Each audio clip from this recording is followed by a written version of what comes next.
रहीम अस्सलाम वालेकुम। सबसे पहले मैं मीडिया फॉर्नेटी का बहुत शुक्रगुज़ार हूँ कि आप शॉर्ट नोटिस पे यहाँ पर चले आए, हमारे शॉर्ट नोटिस पे यहाँ पर चले आए, इसका मैं बहुत ही शुक्रगुज़ार हूँ। तो आज की जो प्रेस कॉन्फ्रेंस करने का मेन जो मकसद है हमारा, वो कल का जो हमारा करगिल डेमोक्रेटिक अलायंस के साथ जो हमारा मीटिंग था, जिसमें हमने लद्दाख में चल रहे करगिल में जो हमारी डिस्ट्रिक्ट में या हमारी यूटी में कहे जो अनएम्प्लॉयमेंट के जो इश्यूज़ है आजकल बर्निंग टॉपिक है, उसी मुद्दे के लेकर कल हमारे डेमोक्रेटिक अलायंस के साथ एक मीटिंग था, जहाँ पे हमने बहुत सारे इश्यू पे डिस्कस किया था। उसमें से बहुत सारे ऐसे इश्यूज़ है जिन पे हमने पहले भी कई बार प्रेस कॉन्फ्रेंस दे चुका है, लेकिन उस पर कहीं अभी तक असर भी नहीं हुआ है। तो हम चाहते हैं कि इस बार जो आप होगा कुछ दिनों के बाद, आज अभी हम प्रेस कॉन्फ्रेंस कर रहे हैं, कुछ दिनों के बाद ये जो हम एक स्टूडेंट मास लेवल पे प्रोटेस्ट करने जा रहे हैं। लेकिन जो कल मैं अभी आपको पहले जो हमारा कल जो मीटिंग में जो भी हमारा जिन जिन इशू पे बात हुआ था, जिन जिन इशू पे डिस्कस उनको मैं आपके सामने कुछ हाईलाइट करना चाहता हूँ। अनफॉर्चुनेटली कुछ दिनों पहले हमारे डिस्ट्रिक्ट कारगिल एडमिनिस्ट्रेशन की तरफ से एक नोटिस सर्कुलेट होता है, जिसमें लिखा होता है कि जो 2019 का जो 290 पोस्ट था क्लास 4 का, उसको विड्रॉल किया गया। सिर्फ वही नहीं, और बहुत सारे पोस्ट थे जिन पे हमने फॉर्म भरा था, पैसे दिया था बहुत लोगों ने, अब उनका फॉर्म भरा था। एक एक्सपेक्टेशन था कि भाई इनका भी एग्ज़ाम होगा। 2013 का भी उसमें पोस्ट है। 13-10 के बाद जो भी अब तक कोई हुआ नहीं। अब जब हमने कल इस इशू को डिस्कस किया तो वहाँ पर रखा, तो कुछ वहाँ पर हमारी एलएचडीसी के रिप्रेजेंटेटिव्स थे। तो उस दिन कल जो हमारे डीसी साहब ने भी कहा प्रेस कॉन्फ्रेंस में, आपको बखूबी मालूम होंगे इस चीज़ के बारे में, कि जो डीसी सर ने कहा था वो 1000 तरह के उसमें एक्सक्यूज़ दिखा रहा है। एक जो मेन आप जो भी एक्सक्यूज़ दिखा रहा है, कह रहा है कि पहले हम जम्मू कश्मीर के साथ थे, रूल रेगुलेशन अलग थे, जो भी थे हमें नहीं पता था। आपके पास टाइम था, आप कंडक्ट कर सकते थे। 3 साल आपने ऐसे ही गवा दिया। हालांकि जब वहाँ से कोर्ट से स्टे हटने के बाद दोबारा आया था, आपको खुद डीसी सर ने एश्योरेंस किया था वहाँ पर। आप वो हाल 2 दिन पहले हमने ट्वीट भी किया था उसी वीडियो को, जिसमें कहा था डीसी ने कि हम उसको री एडवर्टाइज करेंगे जो क्लास 4 का होगा। और नाउ सडनली सदर कि उसको विड्रॉल किया गया। ये हमारे बिल्कुल समझ से बाहर है। पहले आपको वादे करना ही नहीं चाहते कि इस तरह के आप एग्ज़ाम करेंगे। अब ये एक्सक्यूज़ छोड़ दिए, सारे एक्सक्यूज़ है अब जो दिखा रहे हैं सारे। हम चाहते हैं कि जो हमारे क्लास 4 के जितने भी बच्चे जिन्होंने फॉर्म भरा तो उन्हीं बच्चों का एग्ज़ाम हो। इसमें अगर आप एग्ज़ाम नहीं होता तो अब देखो इसका प्रॉब्लम क्या होगा, इसके कॉजेज़ क्या होगा। देखिए, एक मान लो 1985 का एक लड़का था जिन्होंने उस टाइम फॉर्म भरा था ना, अब उसका एज कितना हो गया होगा? क्या आप आज चीज़ एक ठीक आप एश्योरेंस दे दो कि उन सारे लड़कों को जिन्होंने फॉर्म भरा, उन सारे लड़कों को अगर आप उसी एग्ज़ाम में बैठने के वो एज पर रिलैक्सेशन देंगे, जिन्होंने उन सबको अब उस एग्ज़ाम में बैठने के लिए अगर आप रिलैक्सेशन देंगे, तब हम मानेंगे। चलो ठीक है, आप दे दो रिलैक्सेशन। जो रिलैक्सेशन पहले था उसी आप रिलैक्सेशन पर अगर जो फॉर्म जैसे जितने भी लोगों ने फॉर्म भरा, तो उसी फॉर्म पर आप दोबारा उन सारे कैंडिडेट को भरने दे दो विद एज रिलैक्सेशन के साथ। जब आपने कल सवाल पूछा आप मीडिया में, किसी ने तो पूछा एज रिलैक्सेशन को लेकर, तो उसने कहा था 2 साल का रिलैक्सेशन, उसके बाद हम देखेंगे। नहीं, हमें बराबर रिलैक्सेशन चाहिए। जो 1985 का होगा उसको भी अब फॉर्म, आप पता है जब फॉर्म भरेंगे तो कितने लोग आएंगे? मोर देन 10,000 आएंगे। ऑब्वियसली आएंगे, वो क्लास 4 के इसमें 10 एलिजिबिलिटी होता है। अब तो जो 15,000 से भी ऊपर जाएंगे, ऑब्वियसली आएंगे, 15,000 से भी ऊपर जाएंगे। हम चाहते हैं कि डिस्ट्रिक्ट एडमिनिस्ट्रेशन जो पोस्ट जैसे भी था उसी पे एडवर्टाइजमेंट करके, उसी को री एडवर्टाइज करके उन्हीं लड़कों को जिन्होंने फॉर्म भरा उसी का एग्ज़ाम हो, फ्री एंड फायरली हो। सेकंड जो हमारा पॉइंट है वो एसएससी के जो एग्ज़ाम है उसके रिगार्डिंग है। रिसेंटली एसएससी ने जो एग्ज़ाम कंडक्ट किया है वो ना, तो अभी अक्टूबर में कम से कम सारा जितने भी लोग सिलेक्शन हो जाते हैं, या इनके हिसाब से 1:8 या 1:10 जो रेशो वो मेंटेन करते हैं। मान लीजिए अगर 10 अगर पोस्ट है तो वो सिलेक्शन एक लिस्ट निकालते हैं, जिसमें अगर 10 है तो 80 या 100 का एक लिस्टेड करते हैं। फिर उस लिस्ट जितने भी बंदे हैं उनको कहा जाता है कि आप इतने ड्यूरेशन में, इतने टाइम में आप अपना जितने डॉक्यूमेंट है वो हमें भेज दें। फिर बाद में वो वेरीफाइड करते हैं, जिनका वेरिफिकेशन ना हो या रिजेक्ट हुआ हो उसको दोबारा रीवेरिफिकेशन के लिए इनको टाइम दिया जाता है। फिर बाद में उसी रेशो को मेंटेन करके बाद में वो अपने हेड ऑफिस चंडीगढ़ में हार्ड कॉपी के साथ उनको बुलाया जाता है।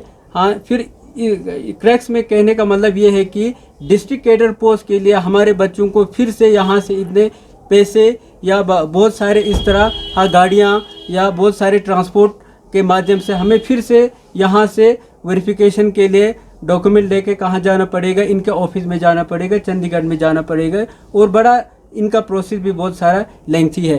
तो हम चाहते हैं कि अगर शॉर्ट लिस्टेड भी अगर ये करेंगे 1:8 रेशो मेंटेन करें या 1:10 रेशो अगर मेंटेन करके जो भी उनके अपने रूल के हिसाब से अगर इन्होंने शॉर्ट लिस्टेड भी अगर करेंगे तो बाद में जो वेरिफिकेशन हो डॉक्यूमेंट का वो वहाँ पे ना हो, उसका वेरिफिकेशन यहाँ पे भी कोई एजेंसी या यहाँ कोई डिपार्टमेंट या यहाँ कोई रिस्पॉन्सिबल कोई रखे, हाँ, वो यहीं पे सारा डॉक्यूमेंट वेरिफिकेशन हो, न कि हमें फिर से यहाँ से पहले की तरह चंडीगढ़ दौड़ना पड़े, यहाँ से वहाँ जाने की ज़रूरत पड़े, क्योंकि हर कोई एफर्ट नहीं कर सकते यहाँ से वहाँ जाना, हाँ, वो स्पेशली विंटर में और ख़ासकर इतने जो 1:8 1:10 रेशो में अगर सारे वेरिफिकेशन के लिए जाएगा तो जो बाद में जिनका मेरिट कम होगा वो तो बिल्कुल सीधी सी बात है वहाँ सिलेक्शन भी नहीं होगा, फिर इतना सारा खर्च करके वहाँ जाने का कोई सेंस ही नहीं बनता है। तो हमारा सेकंड पॉइंट ये है।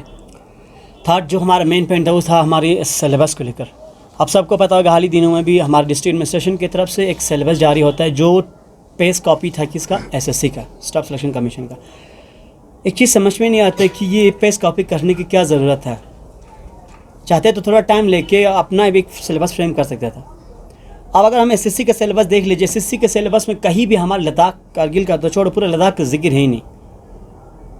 हम क्या चाहते हैं कि हम कारगिल के, हम लद्दाखी है, हम चाहते हैं हमें अपनी कल्चर के बारे में पता हो, हमें अपनी जो हमारा टूरिस्ट डेस्टिनेशन उनके बारे में पता हो, या हमारे जो लेक्स है या हमारे जो रिवर्स या हमारे पास ग्लेशियर्स या हमारे जो भी हेरिटेज जो भी हम उनके बारे में जानना चाहते हैं। हमें कोई इंटरेस्ट नहीं कि बाहर क्या हो, वो तो हम आज तक पढ़ते आए, वो पढ़ते रहेंगे। आप जब किसी बच्चे से पूछ रहे कि भाई आप कारगिल में ये कोई नहीं बताया कोई छोटा बच्चा, क्योंकि हमने आज तक इसको पढ़ा ही नहीं। तो हम चाहते हैं कि जो सिलेबस हो मेहरबानी करके आप एसएससी का कॉपी ना करें, आप अपने दाम पे अपना एक सिलेबस निकालें जो कारगिल का स्पेशल हो। आप कह रहे कि ले और यहाँ का राजी नहीं, ले का कोई नहीं माने, ले भी एसएससी को बिल्कुल अपोज कर रहा। ना हम एसएससी के सिलेबस के फेवर में थे ना है, क्योंकि एक चीज़ बताता हूँ, हम जेके एसएसबी के साथ था पहले, जब हम जेके एसएसबी का पढ़ा करते थे, जब हम एसएस सिलेबस उसमें देख लेना कोई उनका नहीं with the special reference of Jammu Kashmir है। सारा जो उन्होंने जो भी दिया, लेक दिया, रिवर जो भी दिया, with the special reference of Jammu and Kashmir दिया। यहाँ पे छोड़ देखो जम्मू कश्मीर का छोड़, यहाँ कारगिल के किसी का भी कोई नाम पता नहीं। हम चाहते हैं कि आज के बाद जो भी एग्ज़ाम हो, एग्ज़ाम का जो भी सिलेबस हो, यहाँ लद्दाख का अलग ही सिलेबस हो, एसएससी का कॉपी किसी स्टेट का कॉपी करने की कोई ज़रूरत नहीं है, अपना अलग स्पेशल सिलेबस हो। और जब भी आप कोई भी हमारे ऑनरेबल सीसी सर ने भी ये अनाउंस किया है, कुछ ही दिन पर ट्वीट किया था कि आप इसी मंथ के एंडिंग में कुछ पोस्ट एडवर्टाइज होने जा रहे हैं। तो आप जब ये पोस्ट एडवर्टाइज करेंगे तो एक चीज़ हम कल भी इस चीज़ पर डिस्कस हुआ था कि जब भी आप कोई एडवर्टाइज करेंगे उसके नीचे क्लियरली मेंशन हो कि इस डेट पे आपका एग्जामिनेशन होगा विथ सिलेबस। एक आपका सिलेबस साथ में हो and second thing date of examination हो। आज अगर क्लास 4 का जो 19 का एग्ज़ाम नहीं हो रहा था उसके मेन पीछे रीज़न यही है कि आपके उस टाइम पे जब आपने एडवर्टाइज किया था उस टाइम पे कोई आपका डेट मेंशन नहीं था, ना सिलेबस था, सिलेबस था सॉरी, बट डेट मेंशन नहीं था। तो यही वजह है कि उसका डिले होने का। अगर डेट मेंशन होता तो उसी टाइम पे वो लोग एग्ज़ाम कंडक्ट करते थे। कहीं ना कहीं क्लास 4 के जो पीछे रीज़न है वो हमारा एडमिनिस्ट्रेशन ये स्लो होने के ये निशानी है कि कितने स्लो से ये काम कर रहे हैं। इसमें और एक नेक्स्ट है हमारे जितने भी जो डिविजनल कैडर का पोस्ट है, डिस्ट्रिक्ट का जो कैडर का पोस्ट है वो तो DSSR भी कंडक्ट करेंगे, लेकिन जो डिविजनल कैडर का पोस्ट है उसको जब तक हमारा कोई यहाँ का लद्दाख का सर्विस सिलेक्शन कमीशन ना बने या कोई बोर्ड ना बने, तब तक जो डिविजनल कैडर के पोस्ट है हम चाहते हैं वो JKSSB को अब रिफ़र करे जब तक यहाँ कोई बोर्ड ना बने। बाकी डिस्ट्रिक्ट कैडर का जो जितने भी पोस्ट है वो तो DSSR भी खुद ही इस चीज़ को रिक्रूट करेगा। हमारा नेक्स्ट वो है। इसके बाद नेक्स्ट हमारा मांग है हमारे जो एग्जामिनेशन सेंटर, जैसे आप सबको पता है हमारा जब भी एग्ज़ाम होता है DSSRB का, हमें एक मैदान में रख के ऐसे भेड़ बकरियों की तरह रखा जाता है, उतना इंतज़ाम भी उतना होता नहीं है और साइड टॉकिंग तो होता ही है और पता भी नहीं चलता, इतना लंबा लाइन लग जाता है। तो हम चाहते हैं कोई डिग्निफाइड तरीके से हमारा एग्जामिनेशन इस तरह कंडक्ट हो, एग्जामिनेशन सेंटर बने और वहाँ कम से कम एक CCTV कैमरा इंस्टॉल करें या एक मीडिया वाले या कोई आपका जो रिप्रेजेंटेटिव है उनको वहाँ वीडियोग्राफी, हर कैमरे का हर सेंटर का एक वीडियोग्राफी किया जाए, तो कम से कम उस तरीके से फ्री एंड फेयर तरीके से कंडक्ट कर सकते हैं, डिग्निफाइड तरीके से, डिग्निफाइड वे से एग्जामिनेशन हम कंडक्ट कर सकते हैं। इस तरह एक मैदान में इस तरह खड़ा करके इस तरह एग्ज़ाम दे रही है, कोई डिग्निफाइड तरीका नहीं है। तो मेहरबानी करके इसमें भी थोड़ा चेंजिंग करने की हाँ ज़रूरत है और हमारा डिमांड भी है। अब जो नेक्स्ट हमारा और एक भी टॉपिक ऐड हुआ था, वो हमारा हुआ था गेजेटेड पोस्ट को लेकर। जब यूटी बना था, बहुत सारे ऐसे लोग थे, बहुत सारे हमारे ऐसे लीडर्स थे जिन्होंने ओपनली दावा किया था कि हम आपको हज़ारों में नौकरियां देंगे, हम आपको जॉब की कमी होने नहीं देंगे, हम आपको ये देंगे, हम अब इतने जॉब, इतने बहुत सारे वादे हुआ था। वादे किया विताश का, आप भी जाओगे यूट्यूब पे तो आपको मिल जाएगा कब कहाँ पे कैसे वादे हुए थे। लेकिन अनफॉर्चुनेटली वो सारे वादे जुमले थे, वो सारे वादे हुए थे, ज़बानी थे, जब मीडिया के सामने था तब वादे थे, इसके बाद सारे भूल गए थे। आज तक हम देखना लेह में भी अभी जो हालात है यहाँ भी सेम होंगे। अब क्या करे तो क्या करेगा लड़का? आप कह रहे हैं कि फ़लाना इसके शिकार हो रहा है, ड्रग्स के शिकार है, वो हो रहा है, ये हो रहा है, डिप्रेशन के शिकार होंगे, अभी तो और होंगे। अगर ऐसा हालात रहा तो और भी ये सोसाइटी दिन ब दिन वर्स बनते जाएगा, वर्स से भी वर्स हो जाएगा। देख रहा आप किस तरह हालात है, जॉब है ही नहीं, काम करे। आपको पता है भाई 6 महीना रेस्ट कटअप रहता है और हमारे पास एक सोर्स ही क्या, यही तो था। अब अगर मान लो यही रास्ता बंद हो गया तो हम एक लड़का करे भी तो क्या करें? अब इस मुद्दे यही है कि हमारा जो गेजेटेड का पोस्ट जब शोर करने के बाद 1-2 साल शोर करने के बाद लास्ट से उन्होंने शायद पता नहीं किस तरह से एक एसएससी को रेफ़र किया था, जो हमारे शायद ज़िंदगी में ऐसा कभी किसी ने एग्ज़ाम नहीं दिया होगा। एसएससी का जो एग्ज़ाम उन्होंने कंडक्ट किया था वो सबसे वर्स्ट था। आज भी हम इसका सज़ा भुगत रहे हैं। अगर कुछ आज 3 साल में बने, अगर 2 साल में अगर थोड़ा जल्दी करके अगर कोई बोर्ड बना देते, ये नौबत नहीं आता, हमें ये चिल्लाना नहीं पड़ता, कोई रोड पे आना नहीं पड़ता। जिस तरह लेह में देखो, करगिल में देखो जो हालात हो रहे, ये नहीं होता। अगर उस टाइम पे अगर कोई आपने स्ट्रिक्ट एक्शन लिया होता, कोई अच्छा से प्लानिंग बना के एक अच्छा से एक बोर्ड सेटअप किया होता ना, तो ये नौबत नहीं आता। पिछले 3 साल से हमें कोई गेजेटेड पोस्ट का आता पता नहीं। अब ये समझ में नहीं आया कि पता नहीं कब होंगे। अब ये दावे अब यूपीएससी करेंगे, कहाँ हम उनके साथ फाइट कर पाएंगे? आपको पता है इस कंडीशन में कहाँ उनके साथ हमें अपने बच्चों स्टूडेंट की हमें एबिलिटी पता है, कहाँ हम इसके साथ फाइट कर पाएंगे? यूपीएससी के करेंगे। हम चाहते हैं कि जब तक आपका कोई बोर्ड ना बने जाए, यूपीएससी के साथ आप वो मार्च करके उसके साथ कंबाइन करके सारा एग्ज़ाम कंडक्ट कर लो। आपके पास ऑप्शन है, क्यों आप सीधे यूपीएससी के पास जा रहा? हमारे पास में ही तो सब कुछ रखा, तो फिर वो आपको छलांग मारने की वहाँ जाने की क्या ज़रूरत है? चाहते हैं कि जल्द जो भी हो गेजेटेड पोस्ट किसी तरह से जल्द एडवर्टाइज हो, और साथ में एक चीज़ में मैंडेटरी हो कि हमें एलआरसी, जिस तरह नॉन गेजेटेड के लिए एलआरसी को, तो सेम हमें एलआरसी हमें गेजेटेड पोस्ट के लिए भी चाहिए। अगर नहीं हुआ तो हो सकता है शायद इसका कॉज और भी देखने को मिल जाए। तो इसमें मैं एक पॉइंट ऐड करना चाहता हूँ। जैसे एलआरसी का फ़िलहाल तो नॉन गेजेटेड पोस्ट के लिए ही है, तो एलआरसी गेजेटेड पोस्ट के लिए भी हाँ मैंडेटरी बनाया जाए, तो ये डिमांड है। तो हमारे जब कोर्ट कॉमन हो सकता है लद्दाख और जे.एंड.के का, तो क्यों ना पीएससी उस तरह का कॉमन क्यों नहीं हो सकते? जब तक यहाँ कोई इंडिपेंडेंट बॉडी ना बने, क्यों हमारे जेके पीएससी कॉमन क्यों नहीं हो सकता है? इसमें जेके पीएससी अगर कॉमन रखेगा तो इसमें इशू क्या है, दिक्कत क्या है? कोई दिक्कत है नहीं। अगर आप करना चाहते हैं, पॉलिटिकली आप विल रखते हैं तो आप कर सकते हैं। अगर आपके पास पॉलिटिकल कोई विल नहीं है, अगर आपको करना नहीं है, तो फिर तो ये आपकी मर्जी। हाँ, करने में तो क्यों नहीं कर सकते हैं? कौन सा बड़ा कोई मसला तो है नहीं इसको। जब आप किसी स्टेट को एक यूटी बना के डिग्रेड कर सकते हैं, तो ये करना कौन सा बड़ा मसला है? ये तो बिल्कुल कोई बड़ा मसला है ही नहीं, अगर आप में पॉलिटिकल विल है तो। नेक्स्ट हमारा इशू है ये इकोनॉमिकली वीकर सेक्शन करके एक अलग से पोस्ट को एक उनके के लिए एक अलग से एक जिस तरह हम एसटी के लिए कोटा रखते हैं, इकोनॉमिकली वीकर सेक्शन के लिए भी अलग से एक कोटा रखा हुआ है। अब हमें पता नहीं चल रहा है ये इकोनॉमिकली वीकर सेक्शन किस को ये इकोनॉमिकली वीकर सेक्शन का सर्टिफिकेट दे रहा है या देंगे, क्योंकि इकोनॉमिकली वीकर सेक्शन के अगर हम उसको थोड़ा और स्टडी करेगा तो वहाँ ये कहा गया है कि इकोनॉमिकली वीकर सेक्शन के लिए एसटी या एससी का हाँ बिल्कुल सर्टिफिकेट ना हो, या किसी कैटेगरी एससी या एसटी कैटेगरी से बिलोंग ना रखता हो। तो सीधी सी बात है, अगर ऐसा है इकोनॉमिकली वीकर सेक्शन के लिए अगर किसी को फॉल होना है तो ये क्राइटेरिया है। तो हमारा तो एसटी का है सारा, हाँ 100% एसटी वाले, तो सीधी सी बात है हम इकोनॉमिकली वीकर सेक्शन वाली कैटेगरी से तो हम एग्जिट कर जाते हैं। तो जब एग्जिट कर जाते हैं तो सीधी सी बात है वहाँ फिर हम भर नहीं पाएंगे। फिर जो इन्होंने कोटा रखा हुआ है इकोनॉमिकली वीकर सेक्शन के लिए, वो पोस्ट तो खामखा वापस चला जाएगा, कोई जब भरेंगे नहीं तो फिर खामखा पोज वापस चला जाता है। तो हम चाहते हैं कि इकोनॉमिकली वीकर सेक्शन के लिए जो इन्होंने कोटा रखा हुआ है या जो रिजर्वेशन रखा हुआ है वो या तो एसटी को दिया जाए या उसको जनरल कैरे या जनरलाइज किया जाए ताकि वो पोस्ट वापस ना जाए। हमारा लास्ट डिमांड यही था।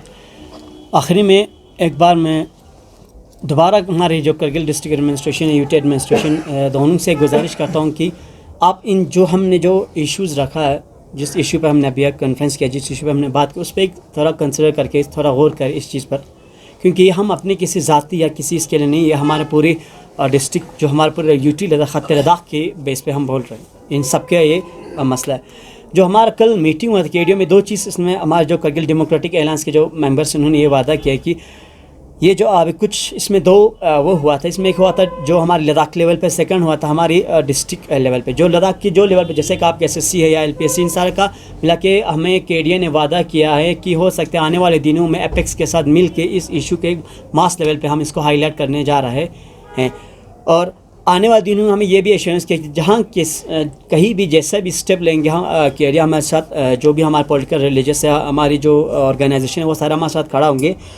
अब डेट तो अनाउंस नहीं करेंगे, हो सकता है आने वाले दिनों में नेक्स्ट वीक में ही जितने भी हमारे कारगिल के स्टूडेंट यूनियन से सारे इकट्ठा होकर एक मास लेवल पे प्रोटेस्ट करने जा रहे हैं। स्पेशली हमारी जो अनएम्प्लॉयड इश्यूज है उसमें से स्पेशली हमारे जो भी पोस्ट आपने विड्रॉ उसको लेकर मैं गुजारिश करता हूँ तमाम आवाम से, तमाम अनएम्प्लॉयमेंट यूथ से कि आप आइए इस प्रोटेस्ट में शरीक हो जाए। अभी डेट अनाउंस नहीं हो सकते, नेक्स्ट वीक में हम पक्का इस पे प्रोटेस्ट करने जा रहे हैं।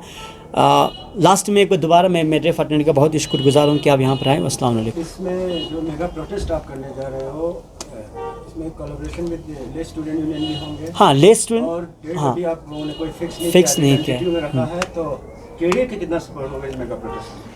केडीए ने हमें कल फुल्ली एश्योरेंस किया, जो हमारे को चेयरमैन है खुन करबली साहब और मिस्टर असगर अली करबली साहब, दोनों ने एश्योरेंस किया है कि जैसे भी अखुन साहब और करबली साहब दोनों ने एश्योरेंस किया कि जैसे भी रहेंगे आप, जहाँ जाएंगे हमेशा हम आपके साथ, अगर प्रोटेस्ट करेंगे प्रोटेस्ट के साथ कॉल बंद करेंगे, तो उन्हें दोनों एश्योरेंस किया कि हम आपके साथ खड़ा है, उन्होंने इंश्योरेंस किया है।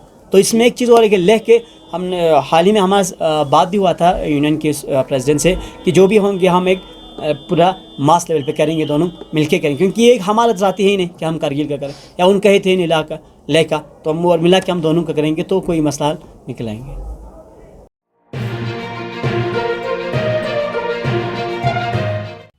मकामी, कौमी और बैनुल-अक़वामी ख़बरों से बाखबर रहने के लिए चैनल को लाइक, शेयर और सब्सक्राइब करें।